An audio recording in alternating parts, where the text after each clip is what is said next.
This is Kenichi, a full-time Gooner and a part-time hardcore gamer. By hardcore, I mean this ugly loser spent 3 full years finishing a single game.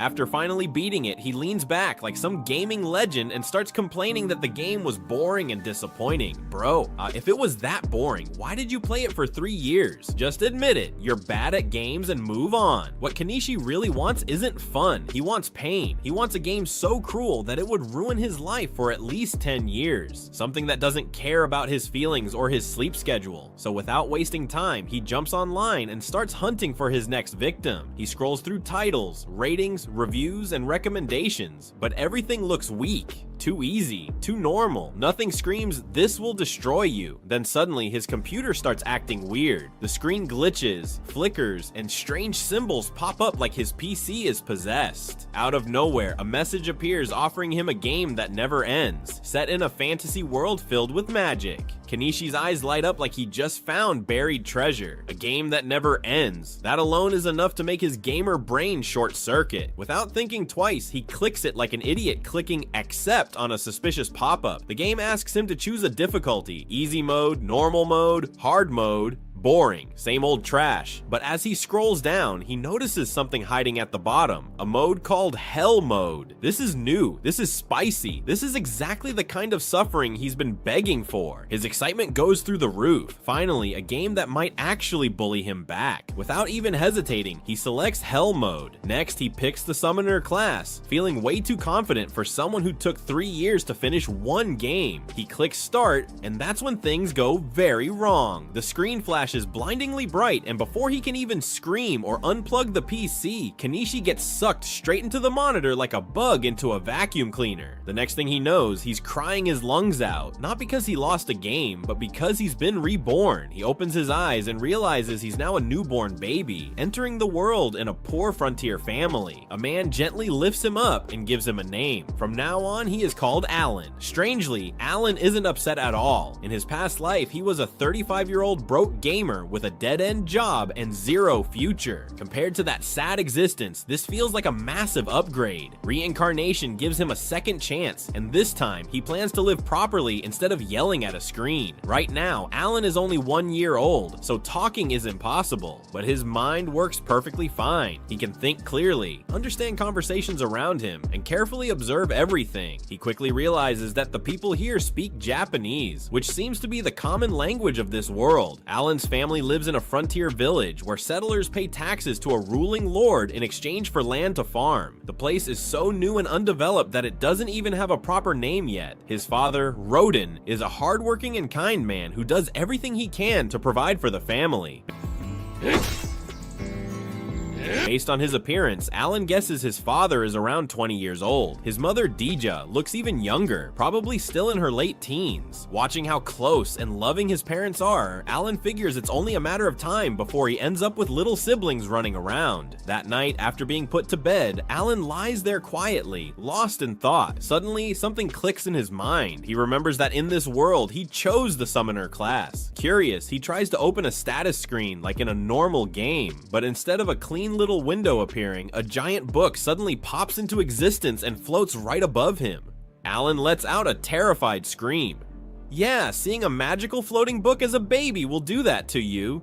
The noise immediately alerts his parents. Realizing he's about to cause a huge problem, Allan panics and forces the book to disappear before anyone walks in. His parents rush into the room, but when they see nothing unusual, they assume their baby was just making noise in his sleep. Thinking it's nothing serious, they quietly leave, completely unaware that their child just summoned something straight out of a nightmare. As soon as his parents leave, Allan carefully pulls the floating book back out again, like a kid sneaking snacks at midnight. This time, he actually gets a good look at it. Turns out this thing isn't just some creepy magic decoration, it's a grimoire, basically his personal user manual for this new world. Inside are all his stats, skills, and abilities laid out nice and clear. After flipping through it, Allan confirms the obvious. Yep, he really did lock himself into the Summoner class. According to the book, he can call creatures from thin air. Sounds cool, until he reads the fine print. Because he's still a baby, the system has nerfed him hard. For now, he can only summon insects and small animals. Not dragons, not demons, bugs. Still, Allan is thrilled. Hey, everyone has to start somewhere. Too excited to think properly, he immediately tries summoning an insect. Nothing happens. He tries again. Still nothing. Again. Nope. After failing over and over like an idiot, pressing the same button and expecting a different result, Allan finally forces himself to calm down. He goes back to the grimoire and notices another skill he ignored earlier, the create skill. When he activates it, something finally changes. A glowing crafting card for an insect appears in front of him. That's when it clicks. He isn't supposed to summon creatures out of nowhere. He has to create them first, then summon them. Now that he has the card, he prepares to do it properly, but of course, timing hates him. Just as he's about to summon, his mother walks in to check on him. Allan reacts instantly, dropping the act and pretending to sleep like a professional. After she leaves, he realizes his body feels ridiculously heavy. Using skills drains him way more than he expected. His eyelids feel like bricks, and staying awake is clearly not happening. So he gives up, deciding to try again tomorrow, and passes out. The next morning, when no one is paying attention to him, Allan pulls out the grimoire again. This time, everything works. The summoning completes, and a giant grasshopper appears out of nowhere and immediately jumps straight onto his face. Allan completely panics for half a second, then remembers he's technically the boss here. He quickly tries giving it commands, telling it to obey him. The grasshopper does not care at all. It ignores him and casually hops away like, yeah, no. Confused and slightly offended, Allan checks the grimoire again. Inside, he finds the grasshopper's stats neatly written down. The book also explains something important. Summoned creatures need to be named before they properly recognize their master. After thinking for a moment, Allan decides to name the grasshopper Dina. It sounds good enough for a bug. When he checks his own stats again, he notices something interesting. Just by summoning Dana, his abilities have actually increased. Before he can enjoy this small victory, disaster strikes. His mother suddenly walks into the room. The moment she sees the grasshopper, she freezes. She is absolutely terrified of insects. Without thinking even for a second, she reacts on pure instinct and crushes Dana instantly. No warning, no mercy. Just like that, Allan's first summon is gone forever.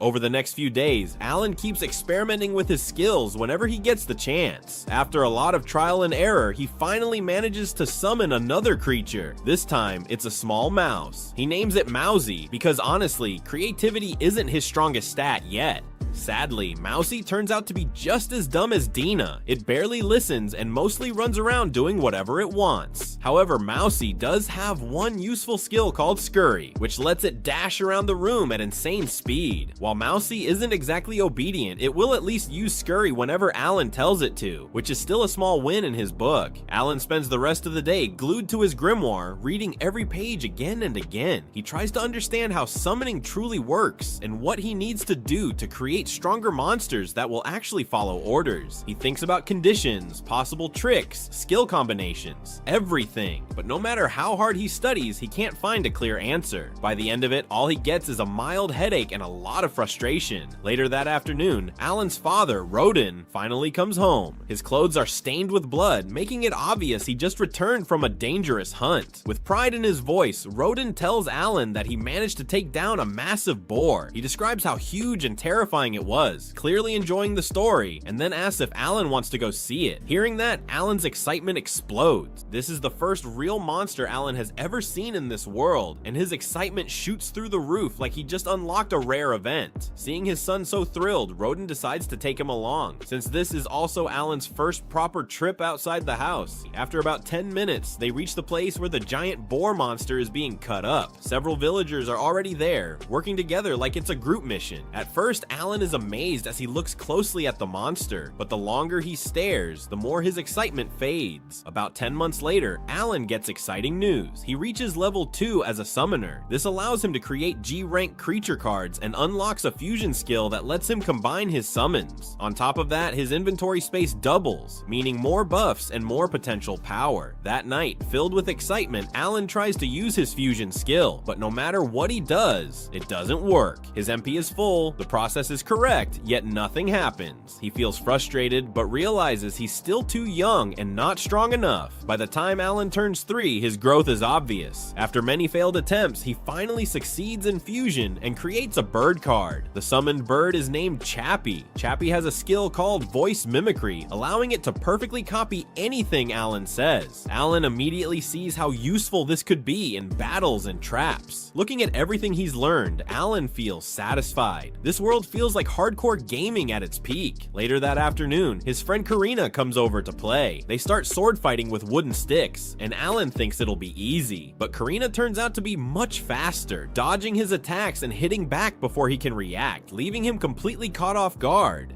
Karina doesn't even give him time to breathe. She slips past his attacks like she's dancing, dodges everything he throws, and smacks him back before his brain can even process what's happening. Before he knows it, the fight is over, and he's the loser. By the end of the day, Allan is completely wrecked. Every muscle hurts, his body feels like it got run over, and his pride is in even worse shape. Karina absolutely destroyed him. Still, instead of crying about it, Allan lies there quietly and makes a promise to himself. Next time they fight, he won't lose. No matter what, he'll be stronger by then. That night, the family drops some big news. Deja announces that she's pregnant. The moment Allan hears this, he tells his father that he wants to help with harvesting the potatoes, since his mother won't be able to do as much work anymore. They gently refuse and tell him that a kid his age shouldn't be worrying about work. They say his job is to play, rest, and enjoy being a child. They even encourage him to keep spending time with Karina, since they've noticed how happy he looks whenever the two of them play together at night.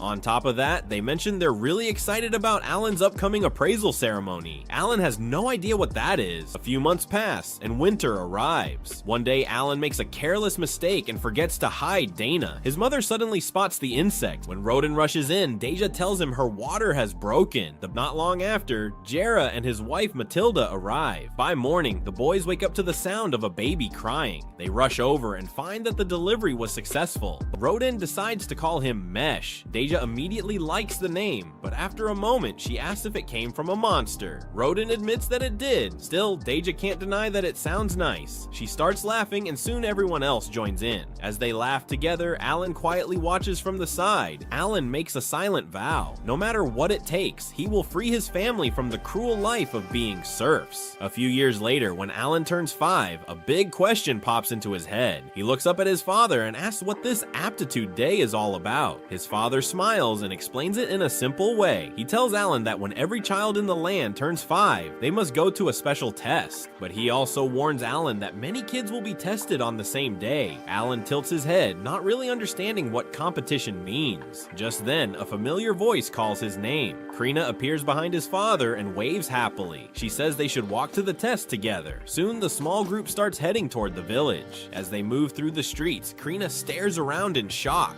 There are houses everywhere, way more than she expected. Allan is busy looking at everything with wide eyes. While walking, Karina suddenly declares that if she gets the chance, she will become a knight and fight with a sword. The building for the test turns out to be a church. When they reach it, Allan notices something that makes him feel small. Many of the other kids are wearing clean, fancy clothes. Some of them even whisper and laugh when they realize he's just a servant's child. Before things can get worse, the church doors open. The priests step forward and speak about Elmia, the god who created the world. They say every child is given a fair start in life. They remind everyone that even great heroes once came from poor families. One was born a simple villager, another used to be a servant. Hearing this, Allan feels a small spark of hope. He remembers from his old life that powerful roles often begin from the lowest places. The children are then called inside. The church is quiet and serious. At the front stands a statue of Elmia watching over the room. The village chief and his son go first. The rules are simple. Each child must place their hand on a glowing crystal ball. Whatever skills and talents they have will appear on a metal board behind the priest. The chief is so nervous, sweat drips down his face. His son touches the crystal. Words appear on the board. The boy is meant to become a traitor. The father almost cries with happiness. Allan secretly checks his own invisible book. Only he can see it. Instead of numbers, his skills are shown as letter ranks. One by one, the children step forward. One boy finds out he has no special talent and runs back to his dad in tears. Another kid slaps himself for courage, then cheers when he learns he has amazing luck and the strength to fight with an axe.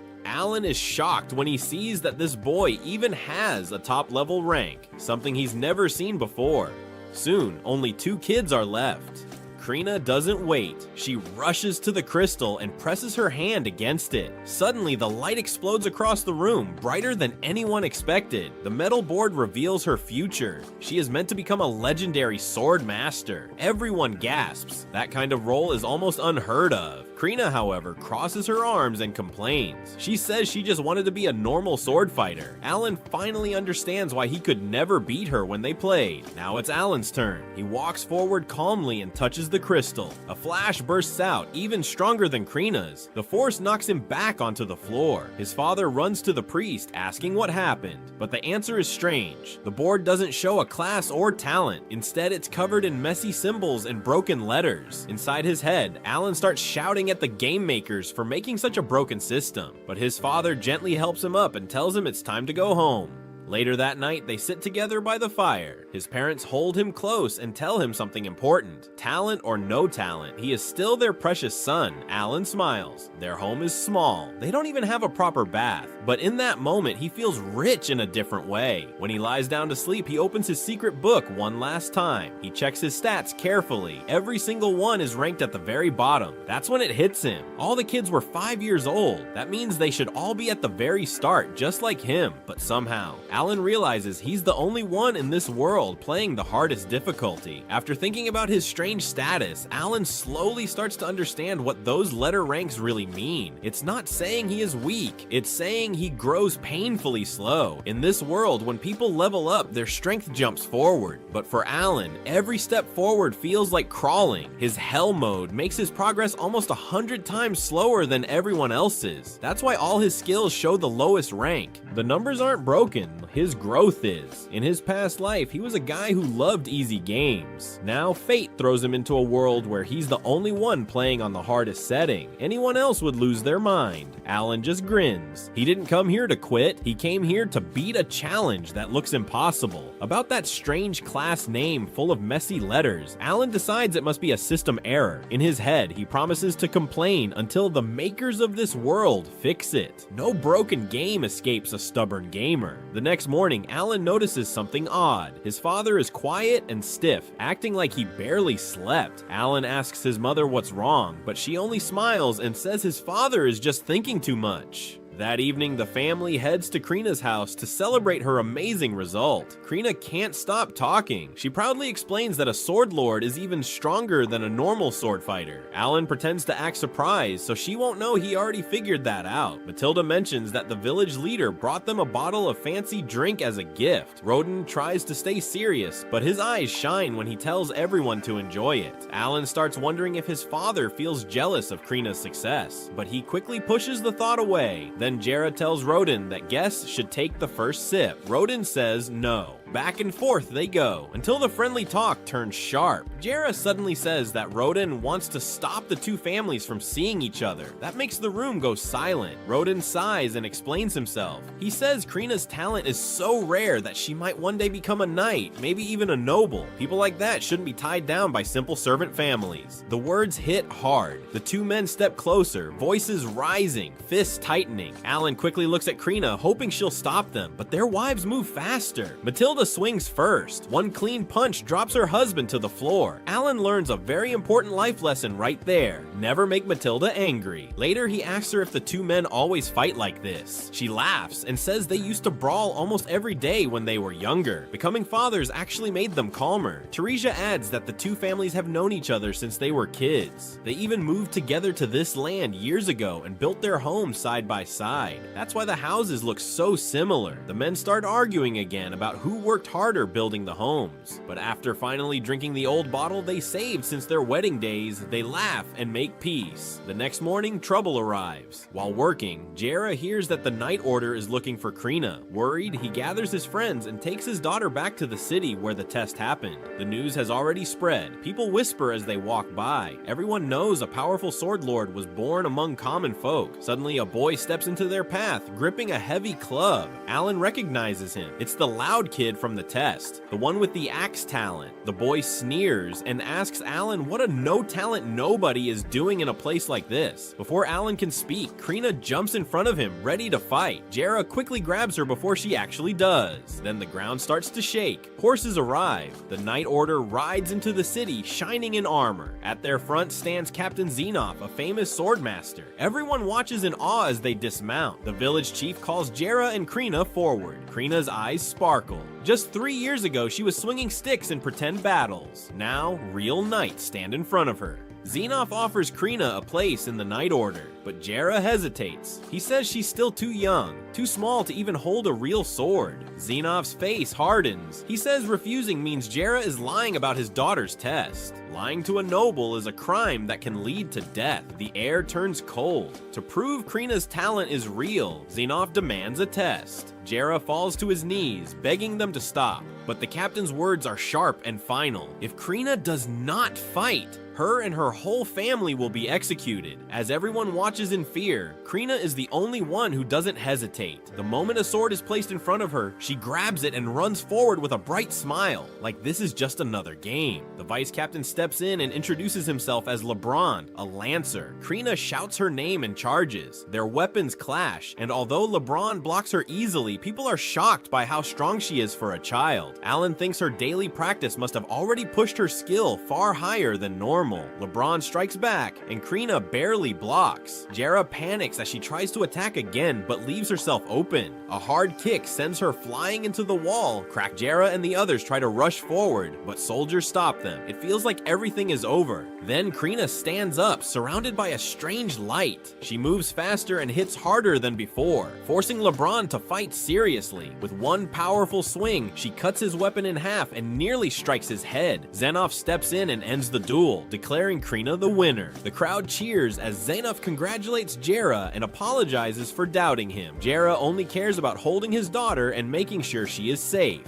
Later, at the village chief's home, Xenof explains that Baron Granbell sent him to confirm the rumor of a sword lord. And after the duel, there is no doubt. He announces that the village will now be called Kina Village in Karina's honor. He also tells an old story about a noble child once mistaken for a sword lord, which is why all special talents must now be tested more than once. Xenof apologizes again and asks Jera to train Karina well, saying she can enter the academy at 12 and one day serve the royal family. Dagora asks if anyone can join the academy, and Xenof says a teacher will come to the village, and those who train hard may earn a chance. Karina says Allan should study too, but Dagora mocks him for being talentless. Karina jumps in to defend her friend, and Allan finds it funny that a little girl is standing up for him. Xenof finally notices Rodin and praises him as a famous boar hunter, explaining that the Baron loves the village's boar meat. Allan feels proud seeing his father respected, even if the noble enjoys the reward. After a long wait, Allan finally gets some good news. His summoning skill levels up at last. He quickly opens his grimoire to check the details and realizes this upgrade is a big deal. He's unlocked an enhance ability that lets him power up his summons directly. On top of that, a new category called blank creatures becomes available. Allan expected this part, but just like before, he'll need to fuse them to create brand new summons, the same way he once made Chappie. He can't help but hope the next fusion gives him something cool, maybe even a scary dragon. There's more good news. His card storage expands from 20 slots to 30, which means he can now stack even more buffs than before. Since it's been 2 full years since his summoning skill last improved, Allan knows he'll need time to properly test everything out later. That evening, Allan volunteers to handle the dishes. On the surface, it's because his mother Teresia is pregnant again and needs rest, but honestly, he just wants to finish his chores fast so he can play around with his upgraded skills. During dinner, his little brother Mash asks if the baby will be another brother. Their father Rodin explains it could be either a boy or a girl. Teresia adds that the baby's movements feel gentle, so she has a feeling it might be a girl. Rodin jokes that he should start thinking of names, but Teresia quickly reminds him that she gets naming rights if it's a daughter. While this is happening, Allan notices something strange. His MP has fully recovered. Curious, he checks his grimoire and sees a message from Elmia, the god of creation. Without thinking, he accidentally reads the name out loud. That immediately makes things awkward. Rodin scolds him, saying it's wrong to casually say the Lord's name, and Teresia points out that Allan has been acting odd all day. Panicking, Allan pretends nothing's wrong and blames it on bad timing from the developers, then quickly changes the topic by commenting on the scar on his father's arm. Rodin explains that the scar healed because he passed a trial of the gods during that day's boar hunt.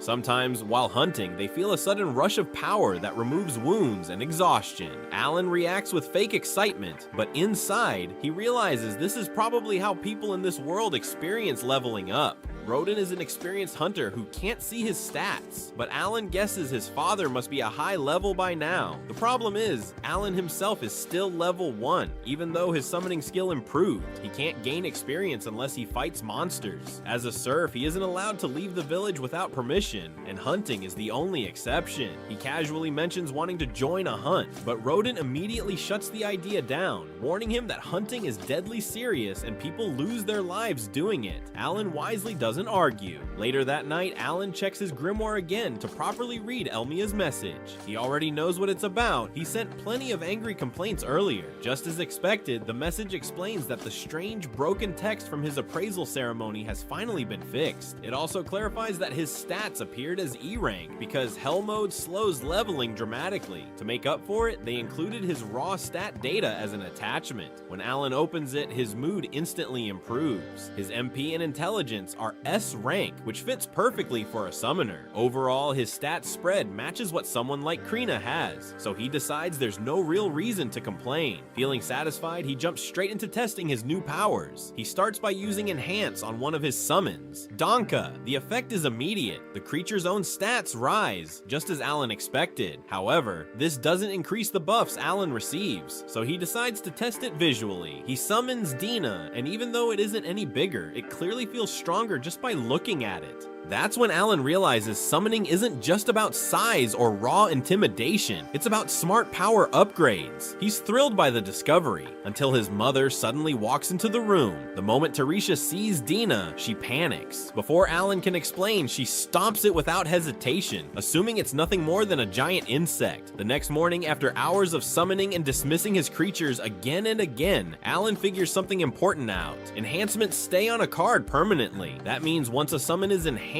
it stays stronger forever. As long as he has enough MP, the smartest move is to enhance every card he owns. He keeps experimenting with fusion combinations, trying to unlock another new creature type. Most attempts fail, and he realizes there's only one combo he hasn't tested yet, an F-rank insect fused with an F-rank bird. Hoping this is the missing piece, he gives it a try. This time, it works. A brand new type finally appears, but instead of something cool or scary, the result is a grass type F-rank summon.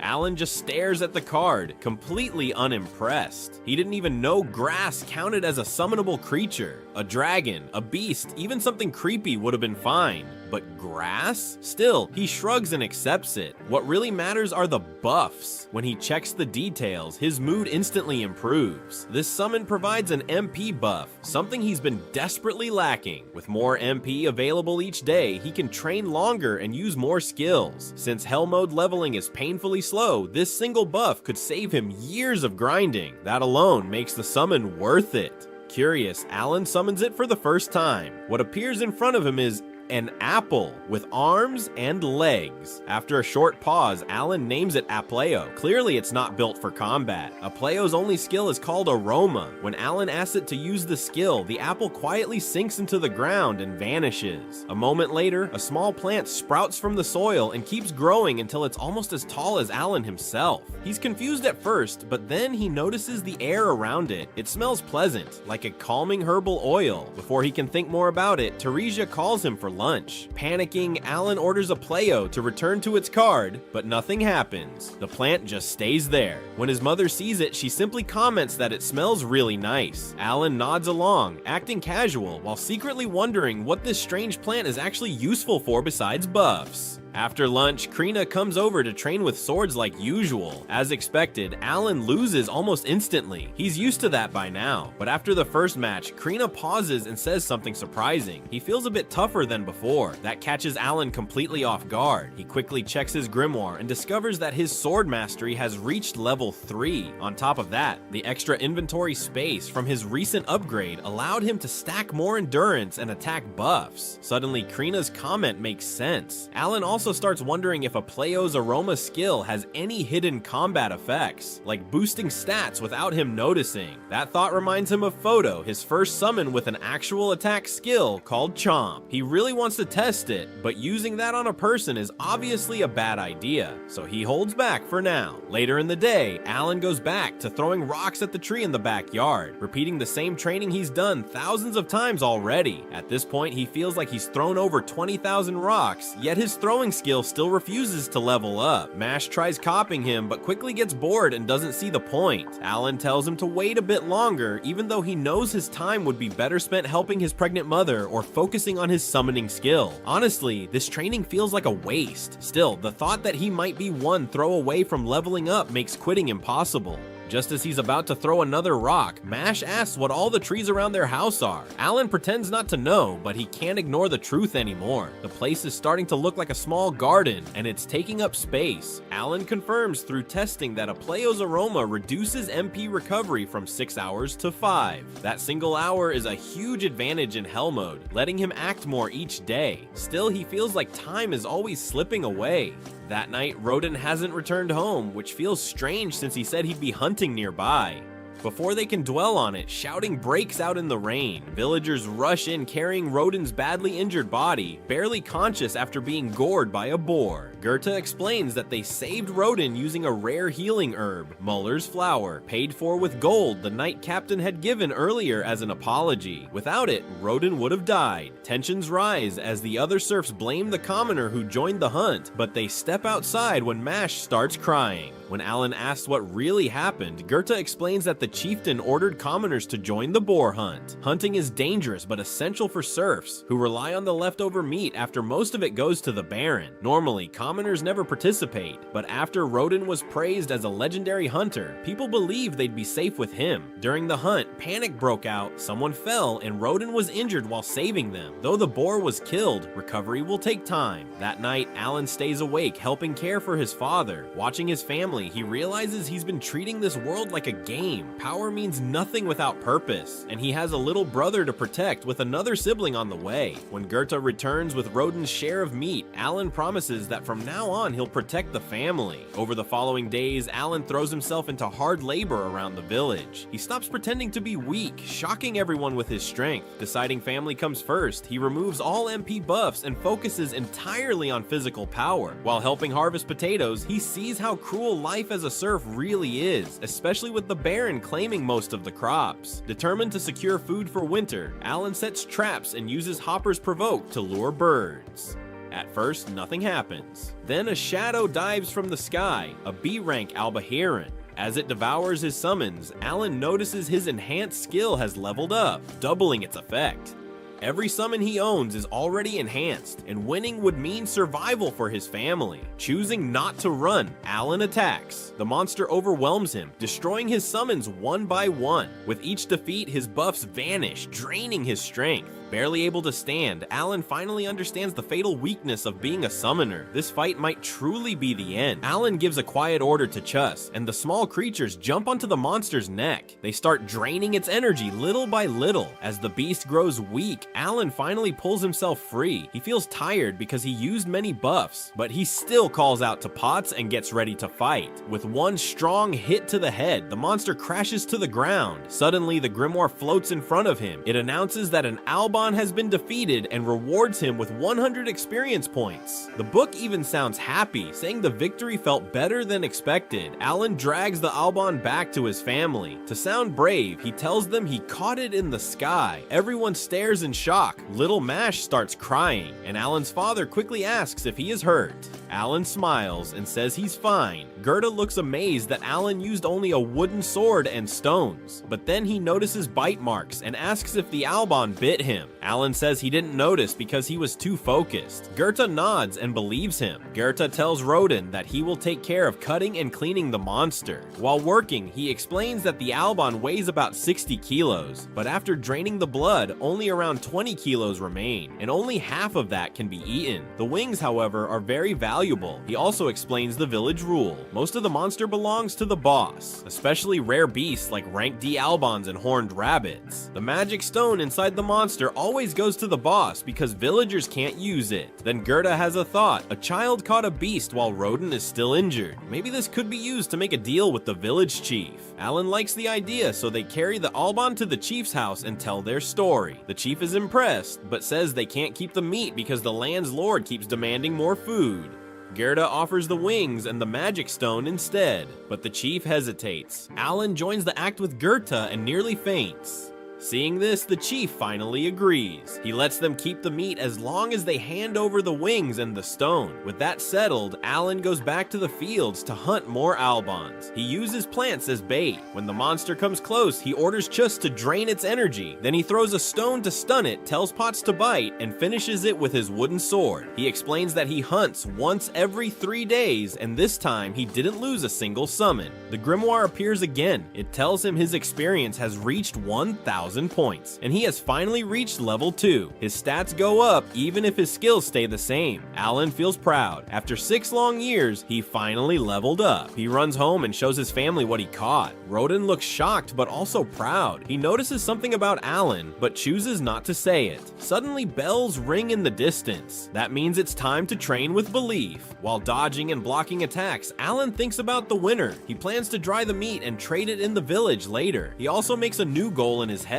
If Albans keep showing up, he wants to defeat 20 more and reach level 3. Allan knows reaching his big goal before the year ends will be hard. Still, during training, he spots a small opening. He steps in, lands a clean hit, and wins the match. The girl smiles, waves goodbye, and promises they will meet again. That night, Allan sits with his parents by the fire. He decides it's time to stop hiding the truth. He tells them that when he was just 1 year old, a divine oracle spoke to him. His parents freeze in shock, just like he thought they would. His father asks if it was truly a god. Allan nods and repeats the words he was given. The voice said it would give him wisdom and strength, but his path would be harder than 100 others. His mother, Teresia, doesn't fully understand, so Allan explains it simply. He says it means he learns faster than most kids and is a little stronger too, but his life will be full of tough trials. Hearing this, his parents grow emotional and quietly pray to Rodin. Then his father looks closely at Allan's face. He notices the old scar is gone. He says this must mean Allan passed the first trial. Allan is surprised his father even saw it. His father smiles and says Allan has already gone beyond what he himself ever achieved. His mother then asks about the ritual. Allan tells them that 2 months ago he received another message. It said his growth was marked as weak because he grows slowly. He also explains that he didn't receive a normal gift because his power is something new and unknown. His father wants to hear more, but Allan stops himself. He admits he can't explain everything yet. He says he's sorry for hiding things, but if people saw him summon creatures, they might think he's dangerous. His mother walks over and hugs him tightly. She says she never knew how hard he worked to face the trials given by the gods. His father then asks what Allan plans to do next. Allan answers without thinking. He says he will keep moving forward.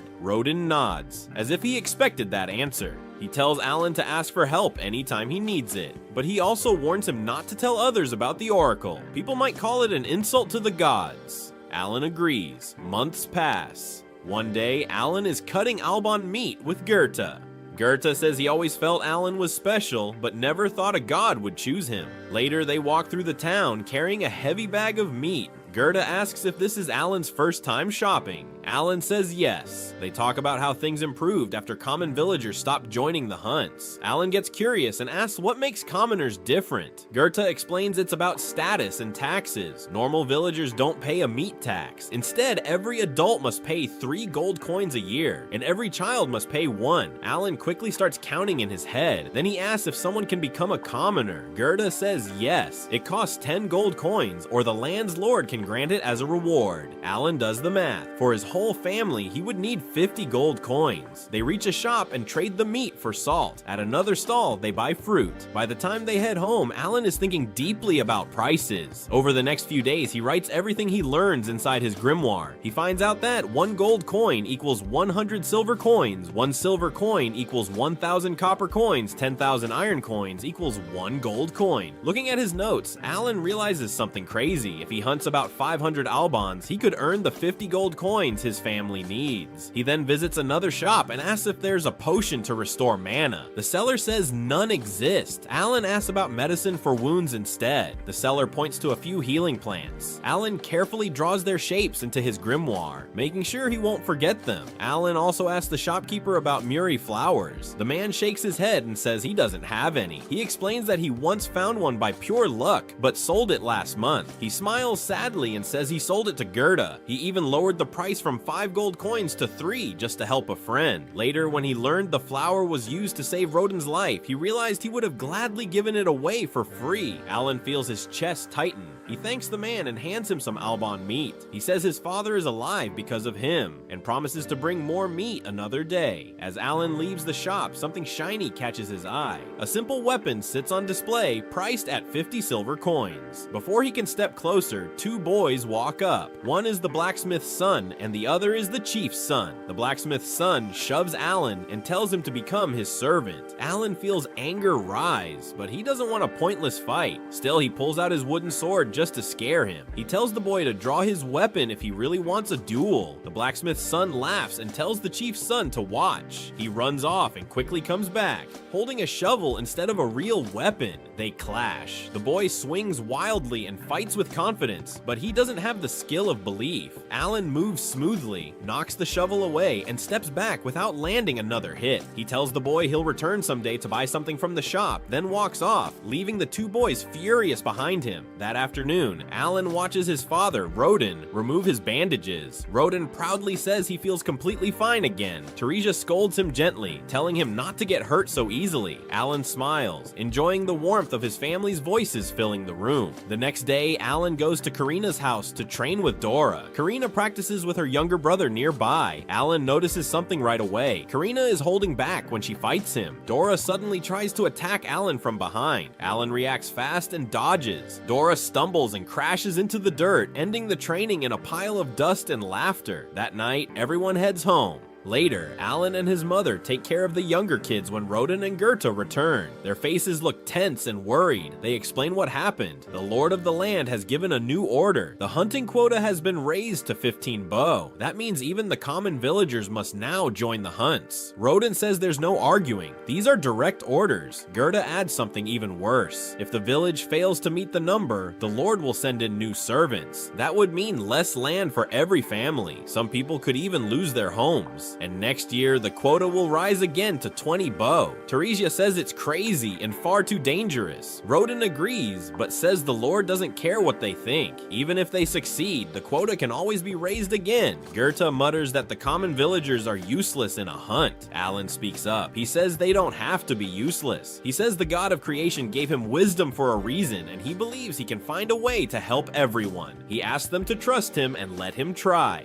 A few days later, Allan stands outside with the common villagers and the other servants. They are ready to move. Rodin decides to give Allan a chance to prove his idea, so before the next hunt, he tells all the serfs and commoners that they will follow Allan's hunting plan, but Allan will only watch from the side. Allan hoped he could finally join the fight, but his father is too stubborn and refuses to change his mind, so Allan accepts it because what matters most is training the new members properly so no one gets injured like his father did in the past. The commoner who caused the accident last year comes to Rodin and apologizes again, asking him not to protect him if something goes wrong this time. But Rodin says he holds no grudge and tells him to just focus on his role. Soon the group leaves the village, and for the first time in 7 years of living as a serf, Allan steps outside the village with them. In the distance, he sees the White Dragon Mountains, where every autumn the boars come down looking for food, and people say a white dragon lives near the top. After staring at the mountains for a moment, Allan catches up and explains the plan again. Roden reminds everyone to stick to what they practiced and orders them to take their positions. As promised, Allan hides in a safe spot, and when a giant boar charges toward them, he understands how terrifying it truly is. Just like before, the front line digs their heels into the ground and stops the boar with their spears, while Roden and the others attack from the sides to weaken it by draining blood and striking its vital points. Allan watches carefully, seeing how the bait team draws the monster in, the tank team holds it in place, and the strike team deals the real damage. This method has kept them alive for over 10 years, even without any special talents. When the boar is almost finished, Allan signals the commoners to get ready because it is finally their turn. He never intended for the weaker members to tank the monster, so his plan is for them to land the final blow and gain experience. Once Roden gives the order, the commoners stab the weakened boar together and bring it down. As it collapses, they feel power flowing through their bodies, proof that they have passed a trial of the gods and leveled up. Since boars are C-rank monsters, the experience they gained is large, making it easier for them to grow stronger. Allan quickly checks his grimoire, but to his frustration, he gains nothing because he did not actively fight. The commoners thank him, saying his strategy helped them win, yet Allan feels bitter because he stood by and earned no progress. A few days later, while carrying water in the village, neighbors ask if he will join the hunt again, and he says he will only observe as usual, though he wishes his father would let him hold a spear. The villagers laugh and say Roden would beat them if they suggested such a thing. One neighbor says he envies the hunters and wants to join, but another reminds him to put down his butcher knife first. The man explains he cannot risk it because his wife is pregnant, so he must stay safe, though he is always happy to cut up monster meat. Hearing this, Allan asks him for help and shows him the many albans he has collected that need butchering. The butcher is shocked by the amount, and Allan offers him 2 packs of meat for each one he processes. The offer is too good to refuse. These albans are not for his family's food supply, so Allan plans to sell the meat to earn 50 gold coins and free his family from serfdom. Paying a town butcher would cost more, so it is smarter to handle it this way and save time. On the next hunt, even more commoners join the team, and by slowly adding new members under his strategy, Allan believes they will soon have enough people to split into 2 groups and double the number of boars they can hunt. Allan often wonders why the Baron is so obsessed with increasing the number of boars, because the land does not seem to be lacking food at all. During another hunt, the bait team draws in a fresh boar, the tank team braces their spears and stops its charge, and the strike team attacks from the sides to weaken it. When the monster is nearly finished, Goethe signals the new members to step forward, and together they stab the boar until it collapses, feeling the familiar surge of power that means they have passed another trial of the gods. Allan quickly checks his grimoire and confirms his idea worked, as his stats rise and he even levels up.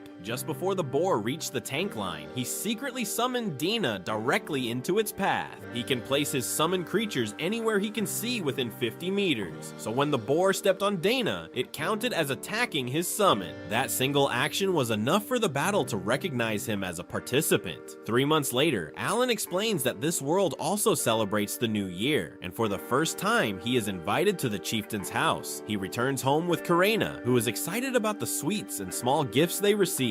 Back home, Roden and Goethe are waiting to share dinner together. Allan says they had a good time and that his parents should have joined them, but Goethe replies that sitting through formal ceremonies is a dull way to begin the year. Even so, the family enjoys the feast. Goethe asks if the chieftain mentioned anything about them, and Allan says he was grateful for their hard work. Roden adds that if things continue like this, reaching 20 boars this year should not be difficult, all thanks to Allan's plan of training the newcomers. Goethe then notices a special bottle behind Allan, and he explains that it is liquor given to him as a gift. Roden and Goethe immediately show interest, and Allan smoothly changes the topic by asking Mash if he wants more spear training. Mash eagerly agrees, and Karina says she wants to train too, but Allan tells her she is already strong and that they should focus on Mash's talent with the spear. Even while he talks, his parents cannot stop thinking about the liquor. Goethe reminds him he is too young to drink, so Allan makes his move and says they can have it if they defeat him in a contest. Goethe confidently accepts, while Roden hesitates. Allan then says that if he wins, they must allow him to use a spear in every boar hunt this year. Realizing they fell into his trap, Roden still agrees, saying the winner will claim the reward. When asked about the challenge, Allan chooses arm wrestling. This makes them relax, believing they cannot lose. Goethe goes first and declares he will not hold hold back, but Allan is ready. He filled his inventory with Heta cards to boost his attack, and now at level 6 he feels confident. With the buffs active, he defeats Gerda, estimating that Gerda's attack stat is somewhere between 150 and 200. However, when Rodin takes his turn, Allan cannot overcome his father's strength and loses. He accepts it calmly, guessing Rodin's attack must exceed 300. As they drink the liquor, Allan compares their power levels in his mind. If Goethe's strength is around D rank, then Rodin's is closer to C rank, giving him a clear idea of how strong people in normal mode can become. Rodin tells him he is not weak, but he will not be allowed to hunt boars until he grows strong enough to defeat him. Allan decides to push himself because if he can reach summon level 4 before fall, he has a good chance of achieving his goal. By June, his summon level finally increases, and the grimoire reveals a lot of new information. Checking his stats, he discovers he can now summon E-rank creatures, including a completely new type that he will need to fuse to identify. This time he has plenty of MP, so he can experiment freely. His card inventory also grew by 10 slots, and since summon buffs scale with level, filling it with 40 E-rank cards would give him a huge boost, enough to beat his father in arm wrestling and finally join the hunts. While exploring the grimoire, Allan notices a new skill called storage. At first, he doesn't understand it until he sees a hollow space in one page. Testing it with a stick, he realizes it's extremely deep, and he can mentally call up anything stored inside. He experiments and throws in several items, discovering that anything that fits can be stored, and there's no limit. It feels strange because games usually restrict how much a player can carry, and god tier storage seems unnecessary at this point. He assumes there must be a reason for it. Turning back to E-rank summons, Allan tries creating a rank E insect, but nothing happens. The grimoire informs him he lacks E-rank magic stones, something he hadn't known was required. Sneaking into his room without waking Mash, he retrieves his bag of earnings, using some magic stones he saved from horned rabbits. He tries again, placing the stones in storage, and finally succeeds in summoning a rank E insect, a butterfly. When he calls it, it's larger than expected, and Teresia shows up, forcing him to quickly hide it behind his back and make an excuse. After she leaves, he continues experimenting and summons a rank E beast, a saber-toothed tiger. Bigger and tougher than his dog summon, it boosts his stats by 10, double what F rank summons provide. He names it Tama and sends it back to the grimoire. Alone, he experiments with fusions and manages to create a rank E bird, realizing he will need many magic stones from now on. That night, his father warns that horned rabbits shouldn't appear near the village anymore because they dug ditches around it years ago, making even small monsters dangerous for children. Allan now faces a problem: how to get more magic stones without rabbits. One day, while Karina plays knights with Dagora, Allan talks to Palomas, hoping to learn about magic stones. Palomas explains that they are small gems found near the hearts of monsters and mostly used to power magic tools, which are items that activate with the stones. While high-rank stones are valuable in the capital, E-rank stones are basically trash and often lie on the ground. To prove it, Palomas picks up an E-rank stone from the path. Allan thanks him and decides to scavenge the village for stones. With help from some villagers, he gathers enough to create all the available E-rank summons. Now it's time to test their abilities and see what they can do. Before he can test the new E-rank summons, one of them, Hawkins, suddenly swoops toward him, urgently warning that danger is coming. Allan barely has time to react before a boar leaps over him, knocking him down and injuring him. Another summon, Beansy, rushes over and uses its ability to heal his wounds. The boar charges again, but the butterfly summon, Papon, stuns it long enough for Allan to order Tama, the saber-toothed tiger, to strike. Tama lands a powerful attack that quickly defeats the boar. There's no time to celebrate because another enraged boar appears out of nowhere and charges straight at him. This time the rock summon, Wall-E, positions itself perfectly as a shield. The boar smashes into the solid stone and collapses instantly. Allan breathes a sigh of relief, but when he blinks, everything around him vanishes, making him wonder if it was all a hallucination. He pushes the thought aside, remembering that for the past 7 years he's been planning exactly how a summoner should operate.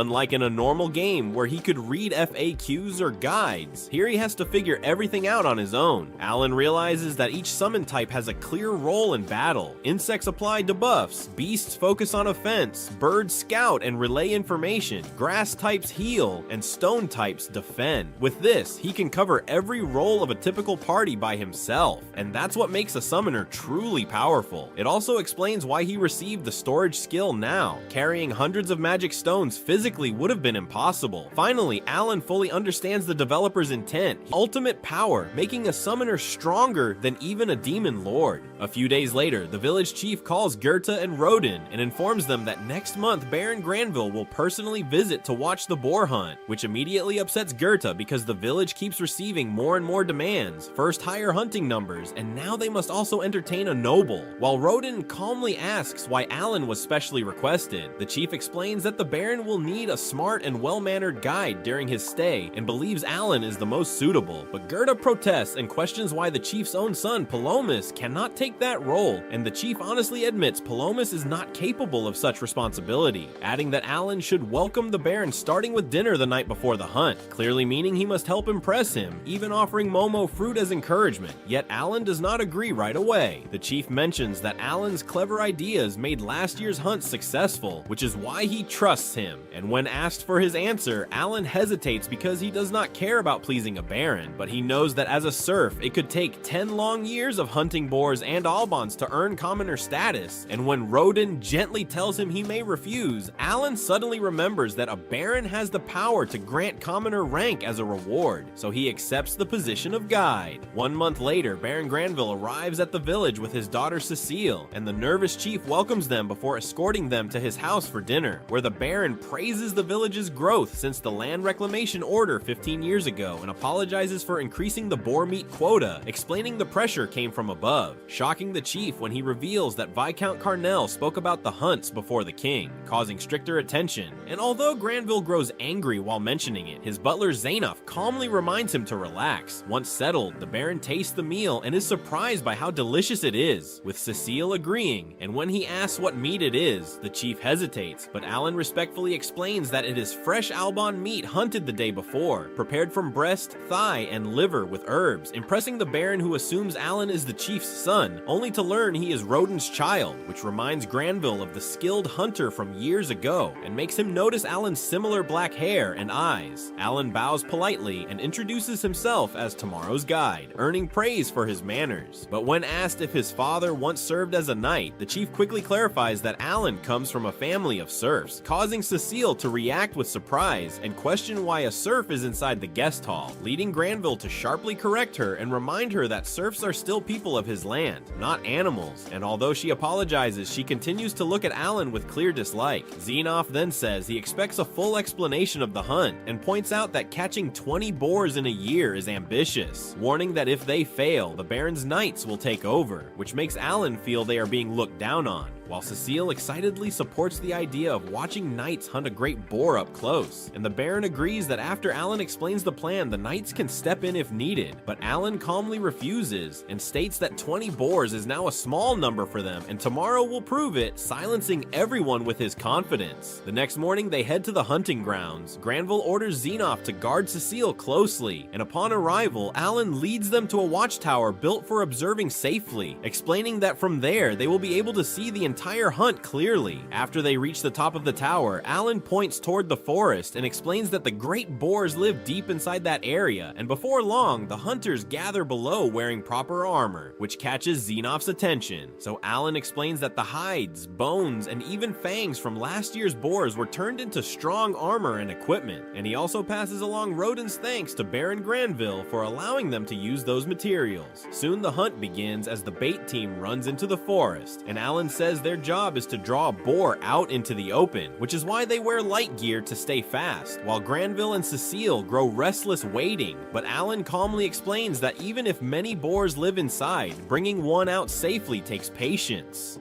During the wait, Zainoff asks about Karina, known as the Sword Saint, and Allan confidently says she is training well, which pleases him. Then Zainoff mentions that a tutor will arrive in the spring after next to prepare her for the academy exam, and Allan agrees to inform her, secretly amused at the thought of Karina studying seriously. Soon, the bait team bursts out of the forest with a great boar chasing them, and Allan explains the plan as it unfolds. First, the shield team blocks and traps the beast using massive shields made from hardened boar hide. Then the main attackers move in, and finally, the long spear team, made up of the newest members, strikes from behind, which makes Zainoff realize the front line carries the greatest danger, while Allan adds that their armor also protects them if a spear misses. As the long spears pierce the boar, Cecile turns pale, and Allan calmly notes that the neck is the quickest weak point, and in the next moment, Rodin lands the finishing blow, dropping the beast as the hunters cheer, but Cecile faints, and Sabas quickly moves to help her, while Zainoff quietly admits to Granville that these men may not be knights, but they fight like true warriors, and the Baron agrees, impressed, saying the yearly quota seems achievable. However, the situation suddenly changes when the bait team runs out again with two great boars chasing them, causing Zainoff to tense and order the knight labor to prepare. But Allan quickly asks him to wait, explaining the hunters trained for this, and Rodin immediately commands the men to split into two groups and follow their practice formation, because once prey is drawn out, it must be defeated or it will become a future threat. For 10 years, the serfs struggled to do this due to poor gear, since 60% of their meat is taken as tax and the rest traded for daily needs, leaving little for upgrades, so they improved slowly, first investing in better spears, and then building a precise hunting system that increased their success little by little. Cecile briefly wakes but faints again when she sees another boar fall to Rodin's strike, and despite the danger, all three boars are defeated quickly, though Allan hides his own worry because facing two at once was risky. Granville remarks that 17 more are needed, but Allan respectfully corrects him, saying 7 were already hunted earlier, leaving only 10, and at this pace the quota will be finished by next month, which clearly impresses the Baron and even makes Zenov admit the knights will not be needed. Allan then politely presents 2 requests, first asking permission to build 2 more shield walls to make future hunts safer and more efficient, which Granville quickly approves, assuming it will raise productivity, and second requesting approval to trade surplus meat for goods unavailable in the village, especially liquor, and to allow limited distribution among the serfs, explaining that too much meat in the local market would lower its value, so exchanging it for imported liquor would keep balance. And when the Baron asks why liquor, Allan carefully hints that Zenov would understand, since hunters who risk their lives need strong morale as much as weapons, which Zenov immediately agrees with, saying a small amount would lift spirits, and Allan adds that this idea came from his father. Granville responds favorably and praises Allan for guiding them well today, but as they prepare to leave, Cecile finally regains consciousness and coldly tells Allan that receiving even a little praise from her father is already more than he deserves, and warns him not to become arrogant. While complaining, Cecile almost falls from her horse, but Sabas quickly catches her, and Allan thinks he will probably never see her again. However, sometime later, he travels with Rodin and Gerda to Baron Granville's estate, where the Baron announces that their hunting results have exceeded expectations, and such achievement deserves a proper reward, leaving Rodin and Gerda stunned, while Allan silently prays the reward will not be money, but status. And just as he hopes, Granville declares that Rodin, Gerda, Allan, and their families are promoted from serfs to commoners, causing them to freeze in shock before bowing deeply in gratitude. And Allan feels overwhelming joy because as a commoner, he can finally leave the village freely, something he has dreamed of for 8 years, especially with the goal of one day traveling to the White Dragon Mountains to hunt dragons. Granville further states that any serf who has hunted boars for over 10 years will also be reviewed for promotion, and since the quota will be fulfilled, he can safely return to the capital, but Sabas reminds him of the king's remaining question, so the Baron explains that the king wants to present Karina village as a model settlement and asked how the boar hunts first began, something even Allan never fully knew, so Gerda speaks in Rodin's place, explaining that 13 years ago around 100 serfs settled this land under the reclamation order, and after months of hard work clearing forest and planting crops, A great boar appeared in autumn and destroyed most of their winter food, leaving them desperate since they could not return to the starving villages they came from. And at that time, Rodan proposed hunting the boars for survival, even though they had no armor or real weapons, only farm tools like hoes and pickaxes. Yet together they managed to kill one boar, though they lost a companion in that first battle, which is why Rodan has carried guilt ever since. Hearing this, Allan finally understands why his father once risked his life to shield another hunter, and Granville apologizes for bringing back painful memories but praises Rodan's courage, offering him one more reward and telling him to request anything, making Allan secretly hope for something practical like trade rights. Yet Rodan shocks everyone by asking instead for Allan to be allowed to work at the Baron's estate, saying his son is more capable than himself and will accept any position, even hall boy, leaving Allan speechless because this was never his plan and could ruin his dream of hunting dragons. But after a brief discussion and Sabas noting Allan's intelligence, Granville names Allan a manservant. Cecile objects, but Sabas reminds her he's now a commoner, and seeing Rodan's pride, Allan accepts. He packs with Teresia's help, duels Karina one last time ending in a draw, bids farewell to the villagers, and leaves with Baron Granville to begin a new life. Starting right off where we left things in the last part, our boy Allan is still working hard.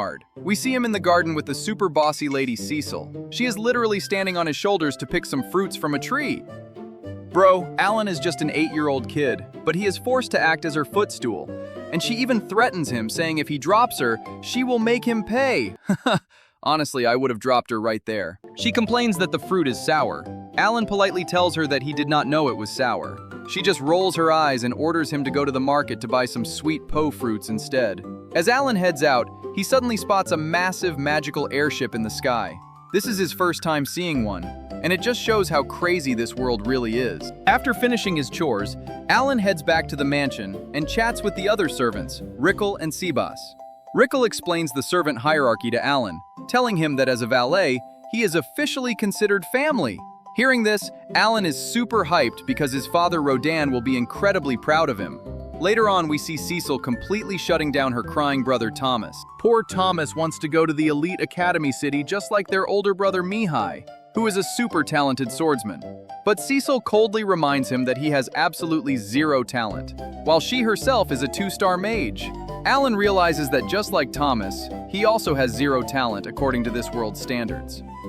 But guys, we all know Allan has his crazy gamer cheat skills hiding inside him. Since it is his half-day off, Allan decides to visit the Adventurer Guild in the city. He walks up to the receptionist and asks if he can register, but she shoots him down, saying he has to be at least 12 years old. That is a huge bummer. But our boy is not giving up on his monster hunting dreams. He notices some bounty posters on the wall and starts asking a super grumpy adventurer about the monster ranks. The guy tells him to get lost, but Allan just keeps annoying him with more questions until he finally answers. He learns that stronger monsters gather near the White Dragon Mountains, and there is a crazy strong beast called Murder Garish that nobody can defeat. Apparently, there is a super valuable mithril mine there worth tens of millions of gold coins, but the monsters guard it. Armed with this shiny new info, Allan uses his special Granville family pass to leave the city gates. He is finally free to hunt. He walks about 10 kilometers away so he can find some decent D-rank monsters. Now it is finally time to totally test out his awesome summon abilities right away. Allan summons his hawk and starts giving it basic instructions. He tells it to move left and right, and the hawk listens perfectly. He realizes that since the hawk has an intelligence stat of 150, it can completely understand complex commands. But when he tries to summon his beast-type companions, they do not understand his words because their intelligence is only 28. So he figures out he needs to use them differently. He uses his hawk's incredible vision to scout for monsters from the sky. And guys, this method is absolutely insanely overpowered in combat. He spots a group of goblins and instantly summons 5 beasts right on top of them. He also brings out his butterfly summon, which has a super rare sleep debuff effect. The butterfly puts the goblins to sleep, and his beasts completely destroy them. He gets a massive 1,000 experience points in seconds. This kid is literally speedrunning the fantasy world. By the end of his hunting session, he has killed 5 horned rabbits and 80 goblins. His level shoots up to 12, and all of his stats go over 300. He is totally a literal absolute monster. But then night falls, and Allan realizes his birds have terrible night vision. He gets totally lost in the dark. After finally making it back, he visits a blacksmith to craft some heavy iron balls for weapons. Over the next 2 months, he grinds his level up relentlessly. But Baron Granville starts getting suspicious of Allan leaving every single weekend. He calls Allan to his office and asks him what he is doing outside the city. Allan plays it cool and lies, saying he is just hunting low-level horned rabbits like his father used to do back at home. The Baron actually believes him. He even offers to buy the rabbit meat from Allan for 1 silver coin each, so people do not get suspicious. This is a massive win for Allan because now he gets paid and has the perfect excuse to hunt. The next weekend, Allan is back in the wild. He orders his hawk to find a group of goblins within a 3-kilometer radius. But suddenly, the hawk disobeys his command and flies way out of the zone. Allan chases after his summon, wondering why the heck it is not listening to him at all. When he finally catches up, he sees the 3 adventurers from the guild getting absolutely wrecked by a massive monster. They are bleeding out and looking completely terrified. Allan realizes he cannot expose his magical summons in front of other people. So, relying purely on his raw level 12 physical stats, he jumps straight into the fight. He uses his heavy iron balls and smashes the monster with crazy speed. He tells the adventurers to handle the weakened goblins while he takes care of the big boss. His stats are so high that he easily dominates the entire chaotic battlefield. After the fight, the leader named Raven is literally dying from his severe wounds. The adventurer is begging for someone to save him. Allan quickly pulls out his special grass of life and pretends it is just a rare healing leaf. He feeds it to Raven, and the guy is instantly healed to full health. The adventurers are absolutely stunned by this miracle. Raven thanks Allan for saving his life and tells him he will pay any amount of money as a reward. But Allan is super smart. He asks for something way better than basic boring cash. He asks them to gather 100 E-rank magic stones for him. For normal people, these stones are completely worthless trash. But for our summoner Allan, they are literal treasure. He realizes his summons have their own will, and thanks his awesome hawk for saving these brave adventurers today. The episode kicks off with some really frustrating news for the Granville household. We find out that Karina's village and Allan's dad, Rodan, successfully hunted 20 great boars. That is totally awesome, right? But here's the massive kicker, guys. The king of the realm suddenly ordered all that delicious premium boar meat to be sent directly to the royal capital. Because of this massive bummer, the local peasants and even our noble family are left with absolutely zero meat for the grand New Year's feast. Can you believe that? Lady Cecil is super disappointed about having a boring, plain dinner for the holidays. But being the bossy, demanding little noble she is, she completely skips over the normal procedures and directly commands our boy Allan to go out into the wild and hunt down a white deer for her. Now guys, a white deer is no joke at all. It is a straight-up C-rank magical beast. But Allan, he just smirks. He sees this as the absolute perfect excuse to test his true strength and farm some massive EXP. Allan confidently heads into the deep forest. And when he finally spots this massive white deer, he doesn't even flinch. He summons his trusty frog companion, Pianta, and commands it to use its taunt ability. Ah! It works perfectly! The deer gets completely distracted, and boom! Allan strikes it down flawlessly. When he brings this massive C-rank beast back to the mansion, literally everyone's jaws hit the floor. The guards are panicking, thinking the monster somehow invaded the premises, but Allan casually presents it to Cecil. Cecil is absolutely thrilled because now they can actually have a proper, delicious feast. Lord Granville, Cecil's father, is totally mind-blown by this kid. He literally cannot believe that an 8-year-old boy managed to solo a terrifying C-rank beast without breaking a sweat. Recognizing his insane, raw potential, the Lord officially promotes Allan to the esteemed position of hunter. This means Allan's official noble job is to hunt magical beasts for high-quality food and protect the innocent citizens from monster attack. The absolute best part about this deal? His monthly salary is straight up doubled to a whopping 100 silver coins a month. Plus, he gets to hunt freely once a week. Allan is screaming internally with pure joy. He gets paid tons of money just to farm EXP and kill monsters? That is literally his ultimate gamer dream come true. Fast forward a little bit, and a giant, majestic, magical ship pulls up to the mansion. It is powered entirely by magic stones, and who steps out? It is Mihai, Cecil's older brother, returning from the prestigious Academy City for his summer break. 14 years old now and looking super sharp and battle-ready.